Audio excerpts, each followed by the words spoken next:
Welcome to Through the Eyes of She, Equity in Health, Education, Business, and Leadership for the African Woman in the 21st Century. Please utilize the chat and Q&A features on the side of your toolbar. Please use the Q&A feature to submit any questions for the panelists. This session is being recorded.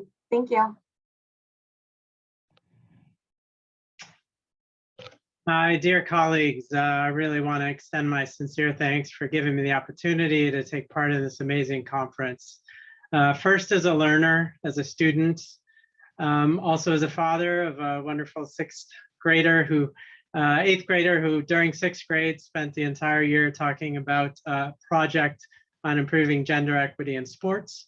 And as the husband of an amazing woman and scientist who works harder than anybody else I know. My name is Sunil Parikh. I'm a physician scientist and epidemiologist at the Yale School of Public Health. And I've been working in sub-Saharan Africa for just over 2 decades in Uganda, Burkina Faso, and Cameroon. Our bilateral projects focus on improving the treatment and prevention of malaria in vulnerable populations, namely young children, pregnant women, and those with HIV. As a quick aside and relevant to this conference, at the time of writing my first grant on this topic in the mid-2000s involving pregnant women, during a review, it was noted that less than 100 women total, pregnant women rather, were represented in drug trials looking at the effects of drug levels on outcomes. So one of the most affected groups by malaria, less than 100 people total over the last 20 years of research involved in those trials. And I can't help to think that such a gap would not have existed had more research been orchestrated through the eyes of she. I was asked to spend a little bit of time to talk about global health opportunities at Yale that could serve as springboards to advance partnerships with our African colleagues, educate our younger generations, both here and on the continent. I'd like to mention 3 programs. The first is the Wilbur Downs Fellowship. This is in honor of a great epidemiologist here at Yale.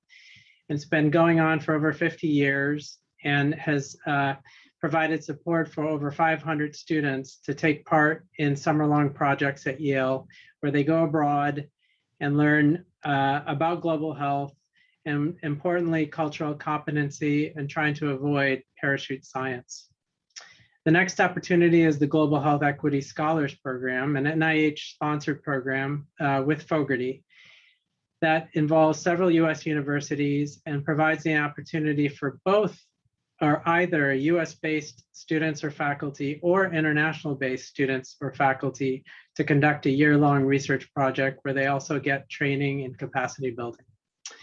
And the third program is not a program at all, but it's just a partnership that has arisen between Professor Yap Boom at MSF Epicent in Cameroon and myself.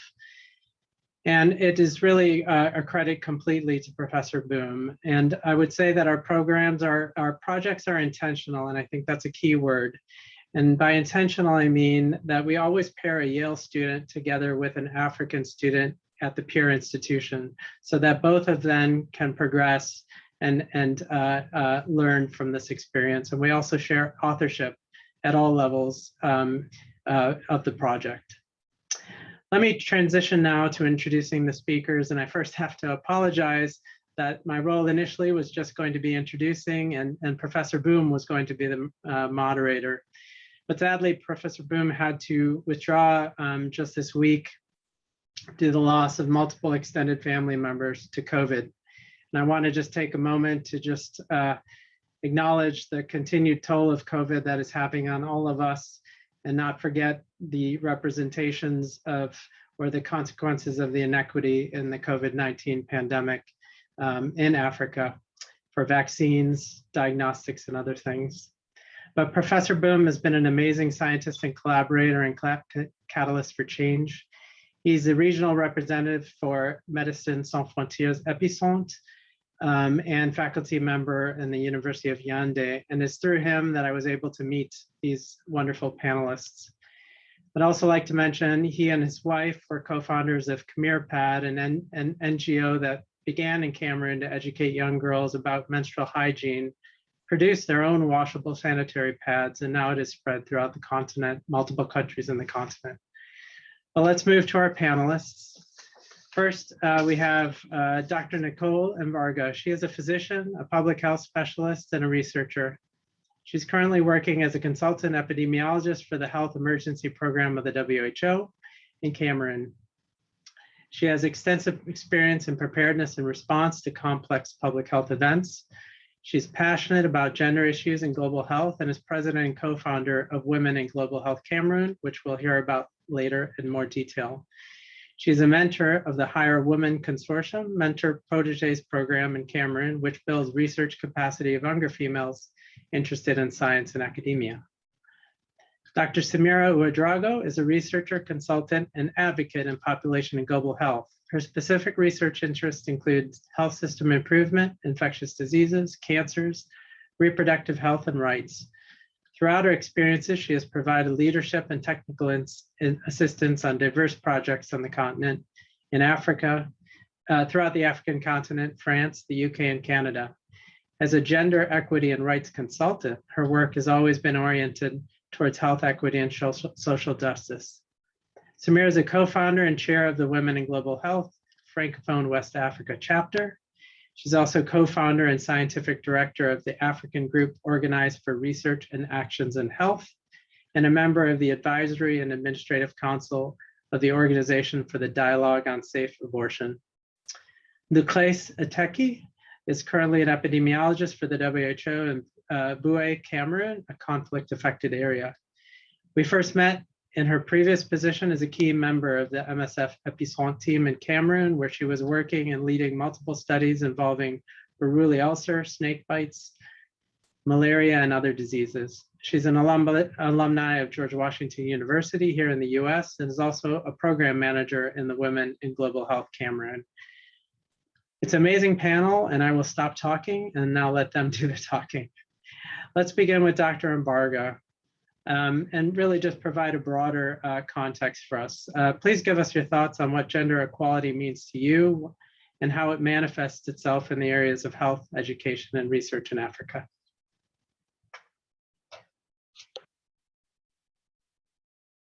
I believe you're muted still. So I'll say thank you, Sene, for giving me the floor. It's really a privilege to be here tonight. Gender equality happens when men, women, girls, and boys have access to similar resources and opportunities.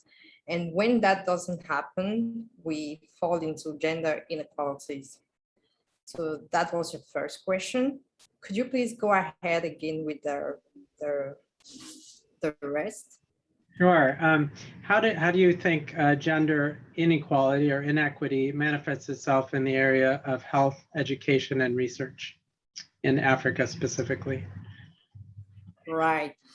In Africa, we see that when it comes to science, for instance, we have quite a huge gap in the representation of women and girls in STEM, and that is somehow gender inequality. And we can also look at participation of women into institutions. Women tend to have lower seats. If you talk about health, for instance, in Cameroon, we know that majority of women make the health system, but very few are leaders, very few are at the decision-making table, and that is gender inequality. So that is how it manifests somehow in Africa. Those are two ways I can cite, and I could run more. How about specifically in areas of academia and research? What has your experience shown? Yeah, in terms of academia, like I said, in Africa, women really make only 30% of researchers. But then when you look at women that reach the tertiary level, they're also fewer than the men, and that is not equality. So women tend to, there are very few women that are full professors. Most of them do not get to that level because somehow they face some challenges, and then they get stuck in the middle. But then men tend to grow faster in their academic careers than women, and that is inequality. So that is how it manifests in terms of sciences and academia.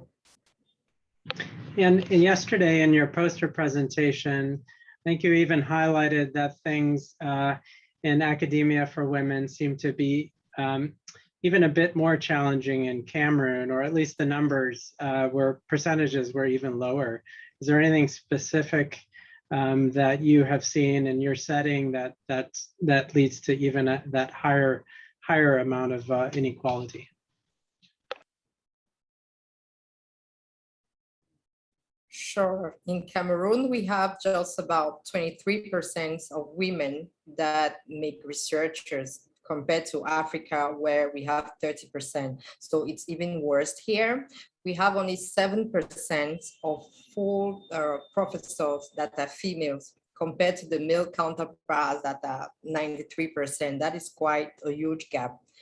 So yeah, we face quite a lot of gender inequality in terms of sciences and academia.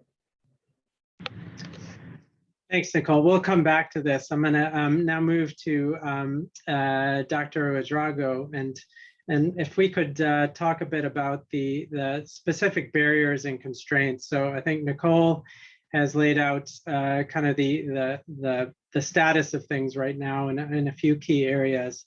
What do you see as the barriers and constraints? And I know in preparing for this, you had several ideas around cultural, legal, structural, sanitary, biologic challenges, many things. So if you could start out maybe with areas, cultural and or legal areas that are barriers to reaching gender equity.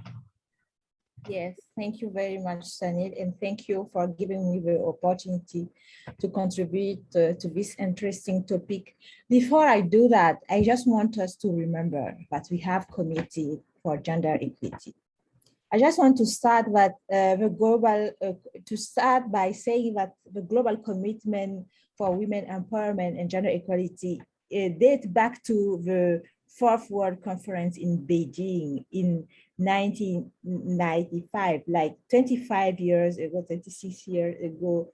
And it was renewed for the Millennium Development Goal in the new millennium, and the Sustainable Development Goal in 2015. And we have also committed during the high-level political declaration on universal health coverage in 2019.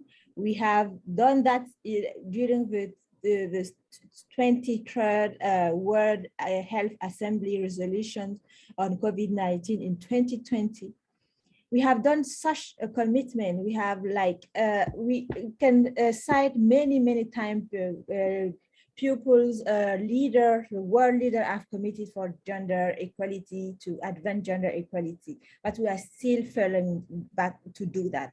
There are being progress made to advance women participation in functioning of the society, but they are still underrepresented, as Nicole have cited the science, technology, engineering, and mathematics fields where women are underrepresented. And first, I want to cite the example of Francophone countries where women leadership is a continuous battle. This is mainly due to, for example, in the science field, in global health, where I work particularly, this is mainly due to the language barrier, because you know that a good journal to publish an article are written in English. You know that all conferences, for example, for this conference, we couldn't have French translation for somehow because it's made for many reasons. So these are barriers, and this is an example of barrier that can prevent women from attaining, from having knowledge, for sharing knowledge, and for contributing and for advancing in their career, for example. In the French society in general, we are crucially affected by the portrayal of women in countries speaking English. French-speaking countries women have been raised alongside the patriarchal heritage, but heavily shape the communities and create circumstances for raising gender inequality. Women are conferred less respect and status. They experience greater workplace hostility and harassment. They are disproportionately punished for errors, for example, and they experience higher amount of invisibility and compensated labor compared to men. Like if we take, for example, the unpaid work that are assigned to women, generally in our society, I'm from an African Muslim background, for example. You know that usually in this society, the domestic work, the unpaid care work is on women's shoulder. Even if you have like, I have a pharma degree and I have a PhD, but for the society, I am the one who need to do the domestic work, who must take care of the children, who must participate during family gathering to do the work, the domestic work to serve the community. And imagine that doing that when you have, for example, to attend today to the conference. It's in the Saturday, for example, in Burkina Faso, we have family gathering, we have social event where we should participate, but I couldn't participate. I'm here with you, and I know I will be criticized, but somehow I couldn't attend this event. These are all barriers. If I want to attend this event, I will miss the opportunity to discuss important topic with you. Is an example. We have also usually the scientific and societal value and the impact of women work is not recognized at all. There are gender stereotypes and prejudice that limit women's origin, their expectation, and their career goal. Until today, in some society, a good woman is the one who gets married, who have children. Then no matter what your husband does to you, you have to accept and stay quiet. And you will be, they say that if you do that, you will be rewarded somehow one day. A promise of rewarding to keep women from speaking out. You or your children, you will be rewarded someday, somehow. There are cultural barriers, as I cited some of them. And for example, in the political space, if a politician is someone who is exposed, who will speak out, who discuss with communities a lot, who speak with men, women, and many kind of people. And in our society, women who like tend to be among a group of people, tend to be among women, over men's, and in public space is not good women for somehow. So these are some barriers that limit women from being involved in many scientific events, and even in politics. I cite this as an example. So I don't want to take all the time to discuss, but I can continue to elaborate on all these barriers, but these are some examples as you asked, but prevent women from participating, from contributing to the society, and for being leaders also as an example. Thank you for those insights, Samira. It's please continue to expand on them. I'm going to move along, but come back to these because you raised in that short amount of time about a dozen things or more that are critical barriers. You know, some of them also unique, I think, to the setting where you are, which I think are really important. One of the favorite clips that I show in my class, I teach a course on HIV, TB, and malaria, focusing on Africa here at Yale. And it's a quote during a talk that we have in the world outside of Africa, we have this really ignorant view of Africa, in that Africa is one place. To understand that every country is incredibly unique and the challenges are very different. They're different within West African countries from one another, but there are some regional also shared differences. And I think we need to start to be a little smarter, at least on our end, not on your end. You already know, but on the world stage, we need to be a bit smarter about that. Let's move to Lucrece.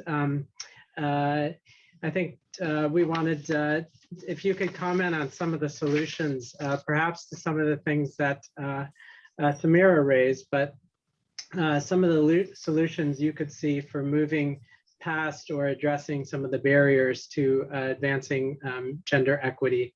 And then we'll come back and focus on some more specific issues. Lucrece?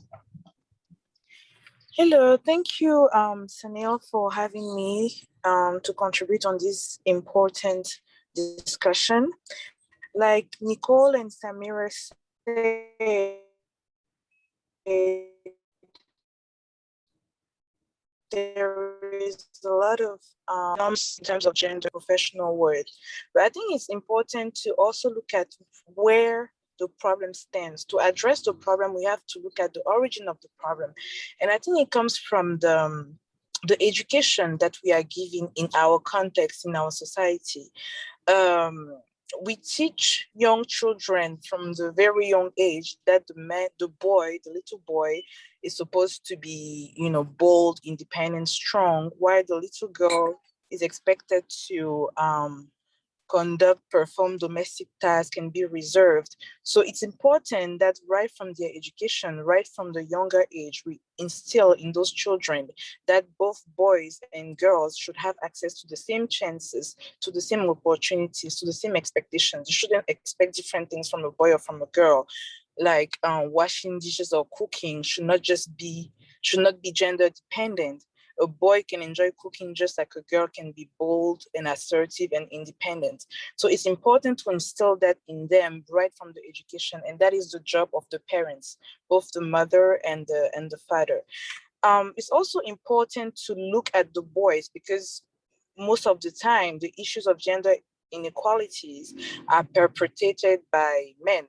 It's men that would perpetrate violence against women. It's men that would belittle or not value women's potential. So it's very important to teach our boys to respect and to value and to support women and to show them that they are equal. Yeah, of course, we have to always do it being mindful of our cultural realities and of the physical and physiological differences, but men and women teach boys while growing up that women should have the same chances and the same expectations and the same values as them.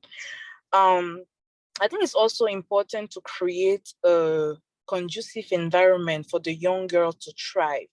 Because you can have a family where, the father or the mother are very supportive of the little girl, learning, going to school. But if the community in which she is not supportive of it, then it will be harder for her to thrive. For example, I have a cousin who had a really hard time.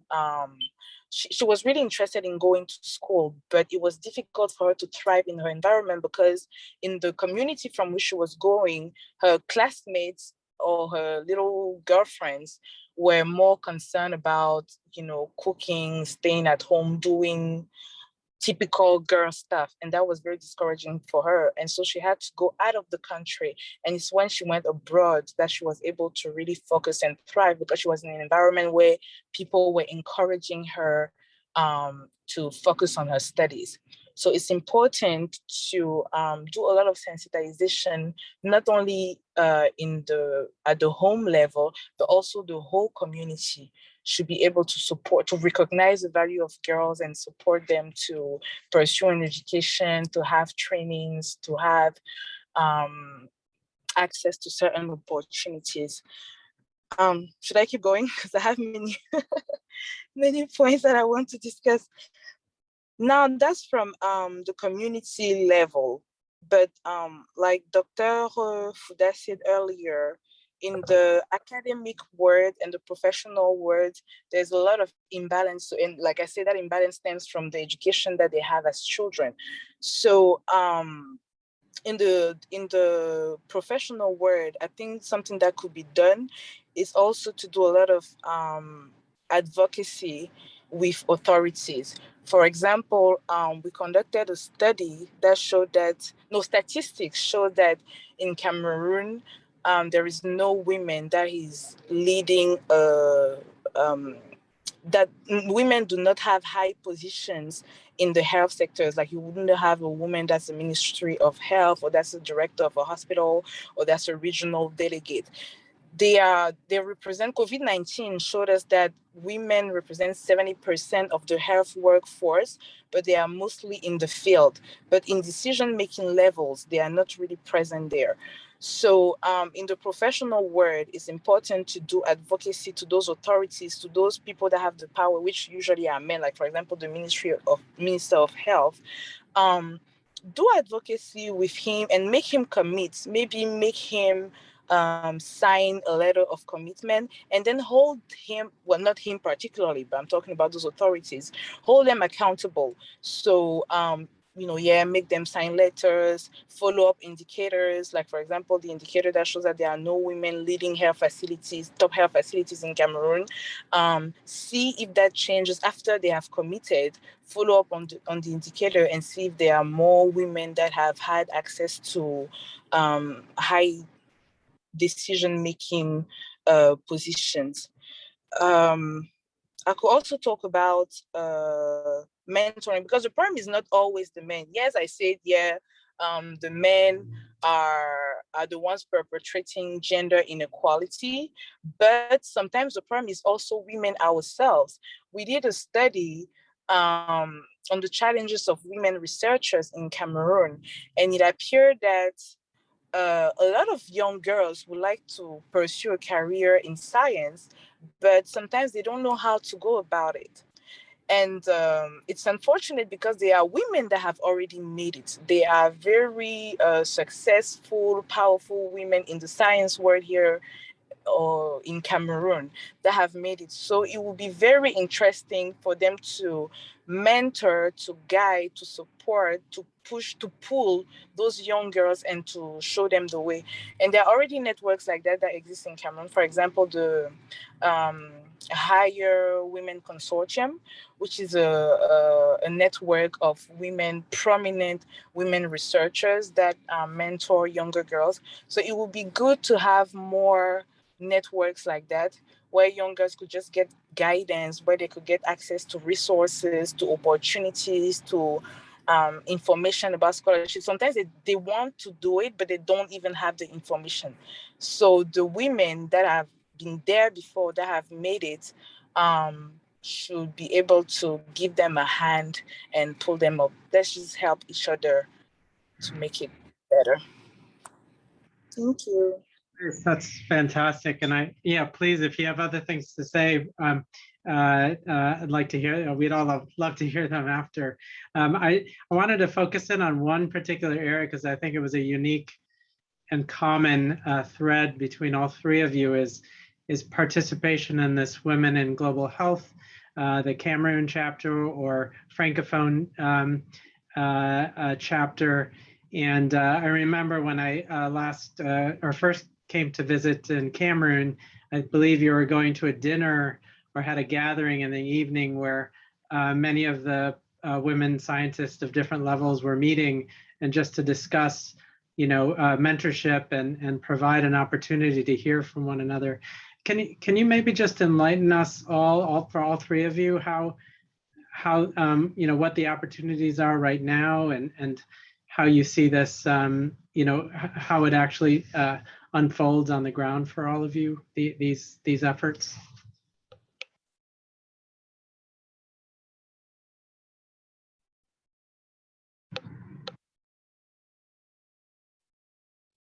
Go ahead, Nicole.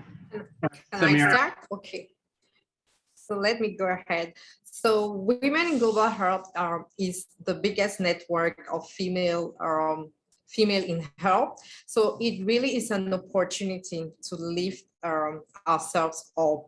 Women have been standing behind for quite some years, doing some work in the field, while men are leading. Actually, women make the majority, like we all know from the WHO worldwide, women make the majority in the health sector, but then men lead. So Women in Global Health gives us the opportunity to network. It's actually the biggest network of female in health, like I said. And in Africa, the network is growing with the Francophone women in Global Health, Francophone West Africa. So Cameroon is actually part of that consortium of women in global health.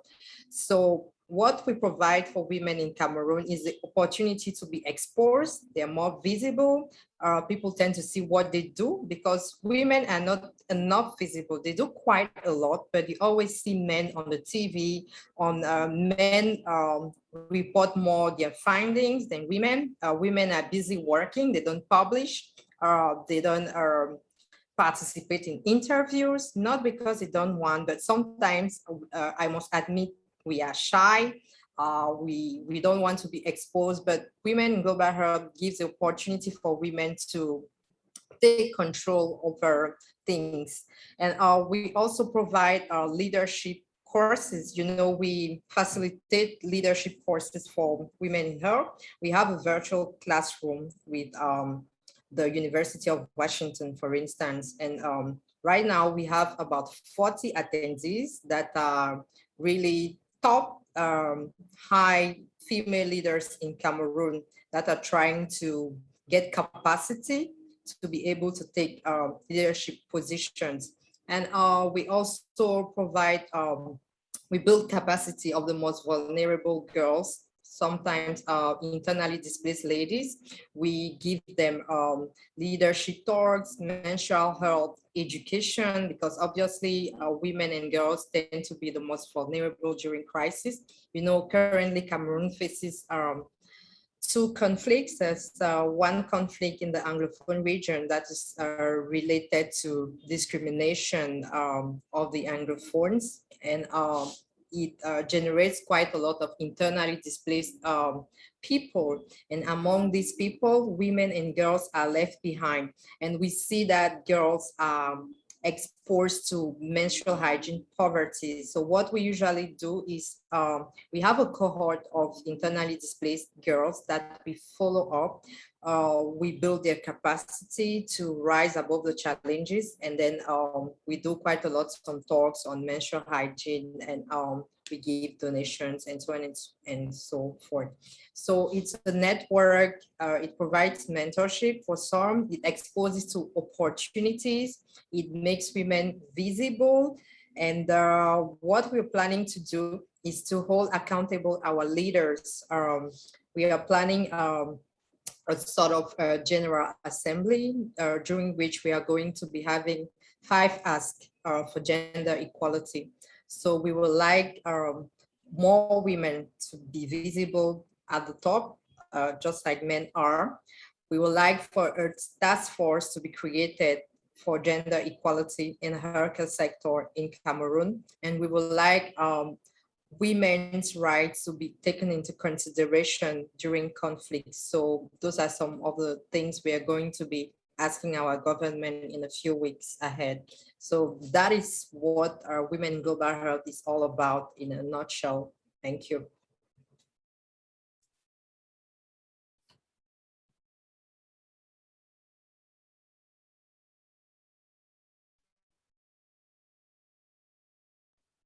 You are muted. Thank you, Samira. Anything to add, Samira, Luclace, from your vantage point? Yes. Go Sorry. ahead. Okay, well, just to continue on the Women in Global Health Cameroon, I think Nicole has explained very well a little bit of everything that we do. But just to add something, when I was talking about pulling up women, bringing up women that don't know how to get to high, that would like to get to higher positions but don't have guidance. We are also trying to do that at Women in Global Health in Cameroon.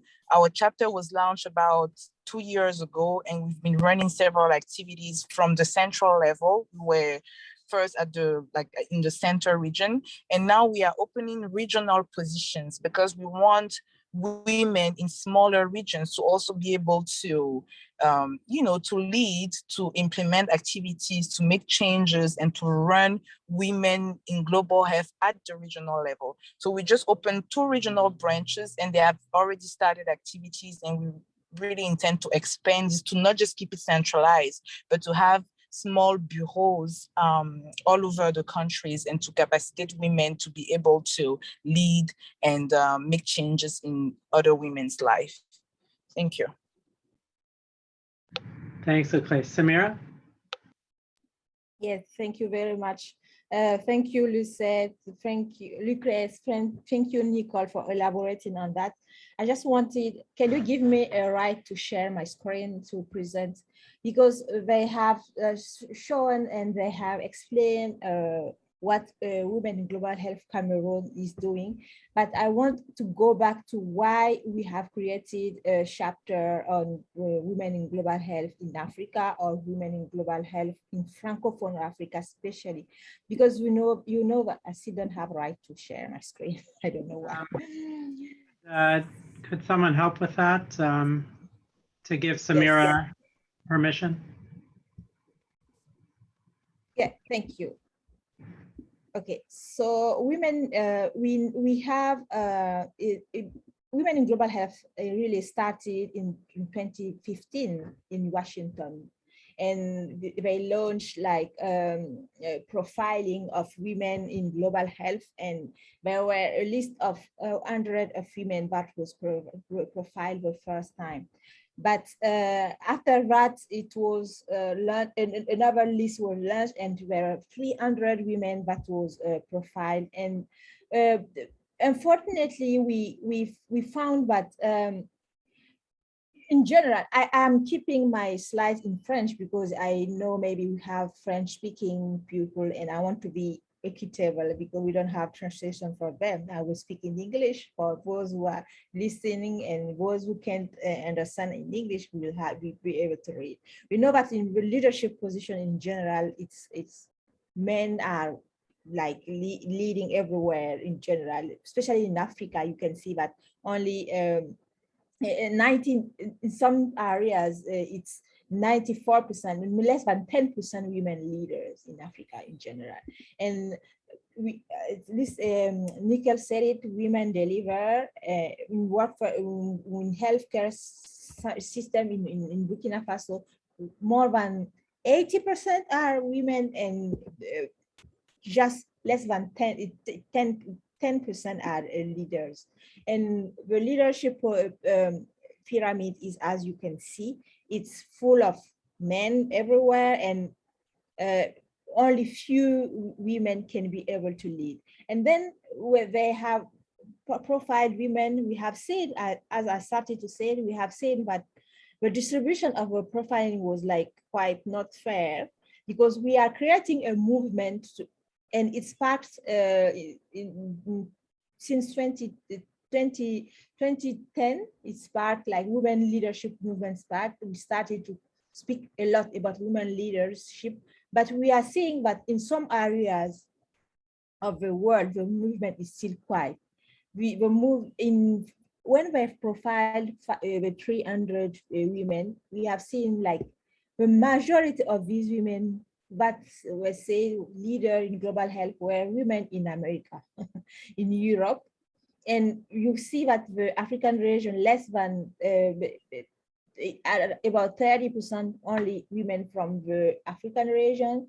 And if you go to the Pacific, to the Asian, so this means that we are creating a movement for gender equity, but we are creating inequality because we are speaking about women in high income countries, in America, in Europe, but we are not showcasing women in Africa, in Pacific region, in Asia, in Eastern Mediterranean.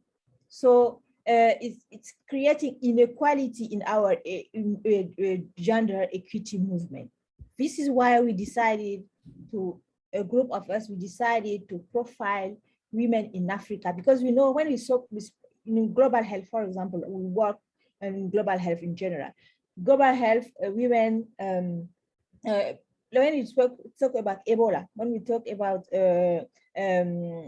malaria, global health issues, most of global health issues are in Africa.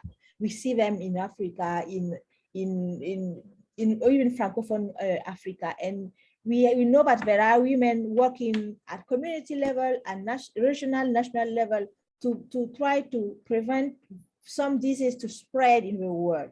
So they are keeping the world safe, but we don't hear a lot from them. So these girls, my colleagues and I, we decided to profile women in women in Africa.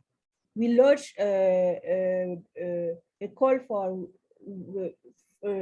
a nomination for Francophone. We started to ask for Francophone because we have Francophone countries in Africa. We have Francophone countries in some over in Europe and so on. We wanted to show the voice of Francophone women because we have seen that it's more and more, it's mostly English-speaking women that are showcases in this leadership profiling.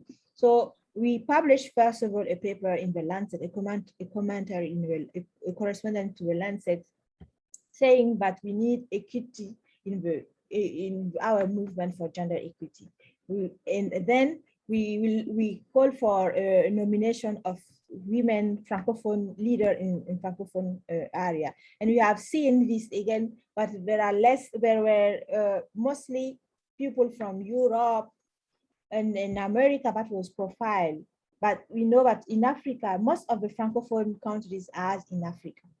It wasn't fair that we see that our list of Francophone leaders in global health, it's just not more, we wanted 75% African, mostly because we see that the issues are more in these countries in Francophone West Africa, but we couldn't get it. So we have seen this inequality and decided to launch the movement for Francophone Africa, Francophone West Africa now, specifically a movement to mostly regroup our forces because it's difficult because we have less power, we have less voices. It's better to be together, to work together. So we decided to regroup these 10 countries to build a chapter of women in global health in Francophone West Africa to collect, to gather our forces to work together to advance Francophone women voices in Francophone West Africa. I don't want to go back to our goal. It's the same goal as Nicole said. We want to create a movement for women leadership in Francophone area. We want to be part of the global movement for women leadership. We want to showcase women work, to reward them, and to build capacity, to give them strength and resources in order to advance in their career in general. I think I'm going to stop here because I can keep going, keep speaking. That's, yeah, it's when we have the chance to go when we have the chance to work together, we need to join our forces and to progress together instead of being alone and not having the power to act. Thank you. Samira, that was amazing. What an overview, and just some of the graphics are so striking, and but the future's bright. seeing what you three are putting together and involved in. I wanted to highlight, and please remember to anyone listening in, the chat. You're always welcome at any point to put in questions that I can pose to the panelists. But I wanted to focus a bit on the language issue that you already talked about, each of you, because really, again, it was Professor Boom who really helped me to look at it in a different light. And as I reflected on this more, I think back to 20 years of attending malaria conferences, international malaria conferences, and cannot remember a single time where a presentation was in French. I put the high burden countries, the WHO has a list of the high burden malaria countries, the 10 highest one, nearly half are in French speaking countries. Yet the individuals putting their heart and soul into the fight, it's challenging. They can't, it is very challenging. It's intimidating to come up into a group of individuals and present in a non-native tongue. Let alone trying to write in that language. And of course, it's going to be even more challenging for women in the field. I mean, how do you see, I was, that clip you showed of the article in Lancet, I believe that was the first time Lancet had ever published a primary article in French, if I'm not incorrect. Just amazing, fantastic. But just crazy to think that that is the case. What do you all three see as some solutions to improving that, given so much of the continent and the world does not speak English and should not have to?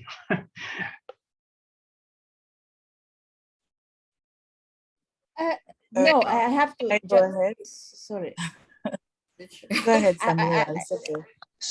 Okay, thank you. Just to correct you, it's not published in English. We even said in the paper that we want to advocate for French and we have to publish it in English. It was like a shame because we couldn't do anything about it. But like we know that we recognize that we need like a unique platform. It's a global, I think, a global language that unites everyone where we can all understand. But for example, we shouldn't have to pay high cost to have translation, for example, for conferences and for example, for the Lancet, they can, for example, ask to be able to have even the abstract of the paper that are published can be, the abstract can be in the 4 or 5 most speaking in language in the world, to allow anybody who is looking for this paper to quickly see. I'm a French native, and my first tongue is French. I learned English just by reading papers in English and few time in school. But for example, if I'm looking for papers for my literature review, if it's published in French, it's easy for me to spot it and to read it. And then after I can do the hard work to read all the paper in English and try and understand. But the first insight, the first touch, if I have a French abstract, it's easy for me, it's facilitate everything.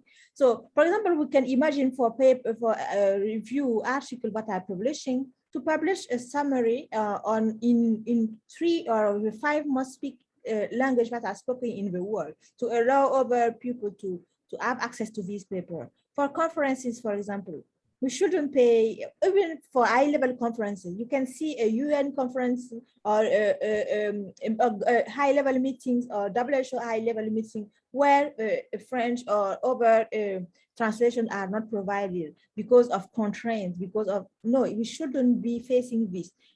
And for example, during this meeting, we want to be able to invite those who don't speak English to attend.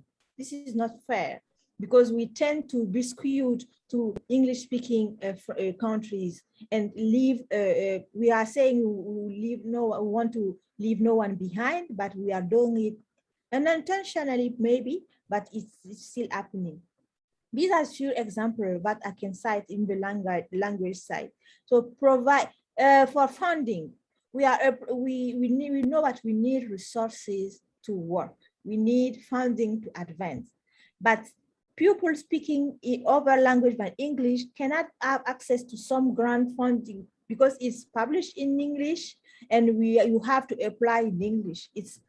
There are few grants that allow people to apply in their language. So it's only English. So you are preventing those who are not speaking English to submit their great proposal and to get funding to advance their work.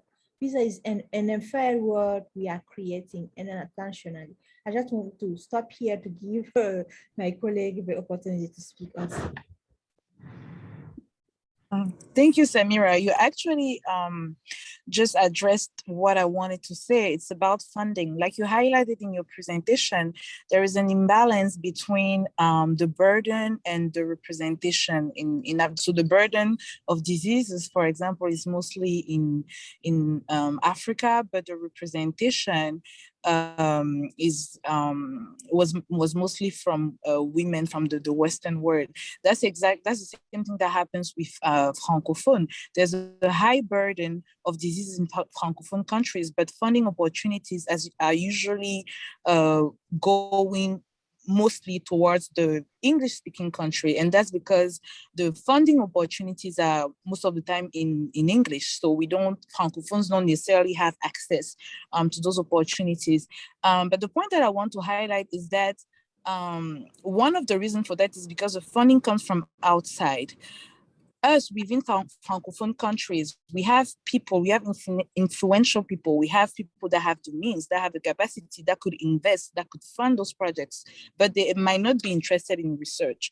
They might not be interested in science. They might put their money somewhere else. So it's important to also raise awareness, to sensitize those people, to show them that, research is important, science is important.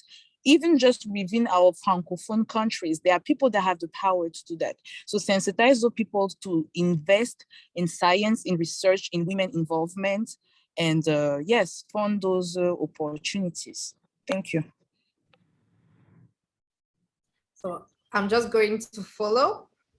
I just wanted to say that can we reimagine global health being really global by stopping some stereotypes? Is it possible that French becomes one day the lingua franca? Why does it have to be English all the time? We keep on saying that we want equality, but that is inequality. English being the lingua franca is inequality because we know that obviously Francophones are left behind. Also, talking about funding opportunity, I was just going to say the same like all of them.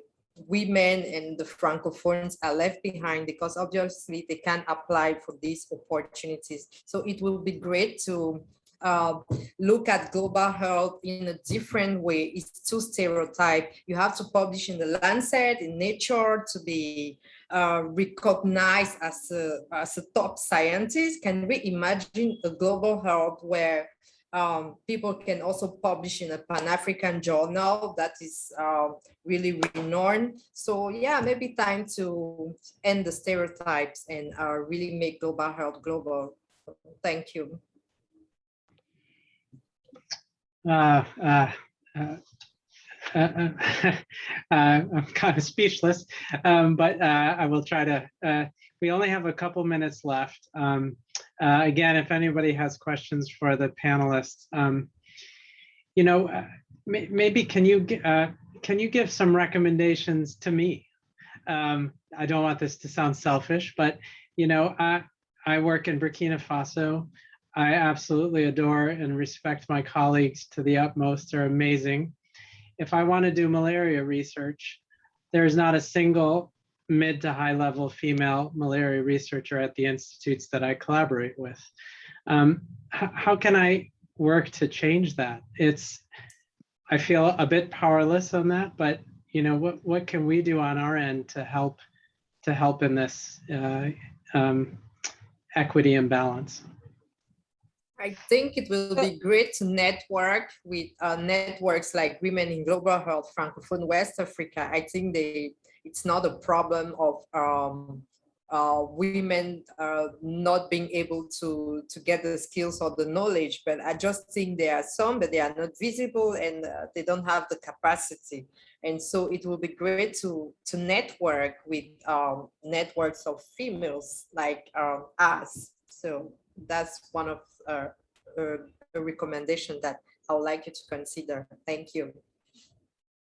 Yes, Nicole, you are right. And I want to know, it's strange because this is not true. Yeah, I'm sorry to say that, but yeah, there are women that are capable of doing, that are doing great work in malaria. They don't just call on them, they don't just include them in their project. So if, for example, you have a new project in malaria, please ask for some representation of women. Otherwise, you won't be collaborating with them and see what will happen. You will see wonderful women coming from nowhere. We will say, oh, where was the woman? You didn't include her earlier. And as Nicole said, contextualize where you want to work. And if, for example, you want to conduct a research, please, you don't have to include, for example, especially someone working on malaria especially. Include an expert who understands the contour and issue around gender inequity or gender in general in the context you are working in. And include this person in your, more and more, normally we shouldn't do research without addressing gender in our research. So please include a gender expert, and not a gender expert in a beautiful office in Ouagadougou or Bobo in high, a gender expert in grassroots, working in grassroots movement that could help you with the local concept, like understand the issue around gender inequality and how this can influence your work and contribute to progress your work. You will see that, but there are a lot of women there. How do they could contribute greatly in your work and advance it? Thank you, Samira. It's as I said, I'm here as a learner and a student, and want to do a better job myself. These are great pieces of advice. Unfortunately, we have to wrap up, but I want to thank. Can I just add one last thing, please? Sure. I didn't get to make my point on your recommendations, but another recommendation that I would add is very great, and thank you, Sunil, for being interested in Francophone Africa, for working in Burkina and in Cameroon. But you can also encourage your colleagues there. You have colleagues at Yale that are great researchers. Encourage them to also be interested in coming to work, in funding, in looking for finances, in doing projects in Francophone countries. If we have more of you coming, then we'll have more projects being run in Francophone Africa. Thank you. We'll do that. Absolutely. Thanks, Lucrece. Well, thanks, everyone. I think we just have a few minutes till the next session, but I hope everyone enjoyed it. And thanks again to all three of you. Take care. Thank you very much. It was a pleasure. Thank you very much for having us. Thank you for the opportunity.